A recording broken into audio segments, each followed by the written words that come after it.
My sister-in-law roadblocked my daughters all holding a picture of my dead husband, so I am never speaking to her again and cutting her off financially. My beautiful daughter got married last weekend and I could not have been prouder. We unexpectedly lost her dad and my husband over 5 years ago and always knew that her wedding day was going to be a tough one. My late husband has a sister who has always struggled to control herself emotionally and, particularly when it involves grief and loss, has been known to cause scenes. Think trying to throw yourself in the hole on top of a coffin type scenes. In the past 5+ years, I have gone out of my way to support this sister both emotionally and financially, not because we are close, but because it's what my LH would have done. For about the last 6 months, I have been in regular contact with her, reiterating that the wedding day is going to be hard enough without her added drama llama emotions. I made it very clear that the bride had included many personal and thoughtful touches into the day to remember her dad. She had asked all her uncles and significant men in her life, including the groom, to wear one of his ties. We above anyone were well aware of his absence on such a day. I asked sister-in-law to please just be respectful and honor the bride's wishes to not make a scene. The wedding day arrived and it was an emotional day. The most surprised my daughter with a small,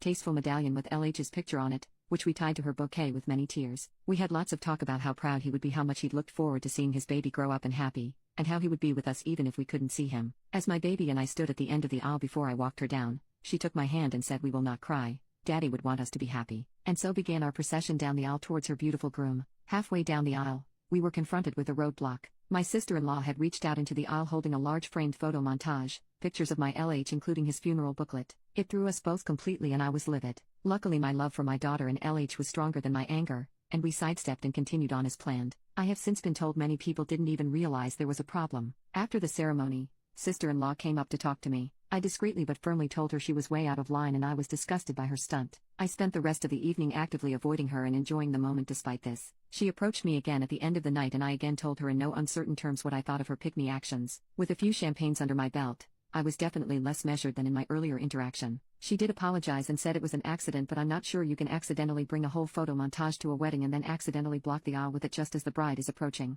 I ended it by saying I had clearly and repeatedly explained my expectations and she had deliberately ignored those for her own wants. So here's where I may be the I was going to message her and explain how much her actions upset the bride and me and how little respect she showed us. I was also going to tell her how much my LH would have hated what she did and how much she upset his baby on her wedding day. But then I thought, why should I waste any more oxygen on this person? She didn't listen to what I said the first, second, third, 15th time I explained it to her. So why should I now need to explain it again retrospectively? My gut feeling now is to just ghost her, cut off all financial and emotional support. I'm torn. I definitely do not fully financially support my sister-in-law. She can, and always has, been able to afford the basics. We just always picked up some of the extras and I continued to do it after my husband died. Examples include me covering her accommodation costs for the past weekend, or us buying her daughter's laptops for school. I have read every comment and decided to just leave it as it ended. On Saturday, I will not contact her, nor reply to her messages. We live quite a distance, 8 hours plus drive, from each other and my in-laws have long passed, so I have very few occasions where I would need to interact with her again. I have messaged my nieces and told them I love them and will always be here for them and do not hold them at all responsible for what happened. Both told me that they had tried to talk her out of it but she's so stubborn they had no chance. Update 1.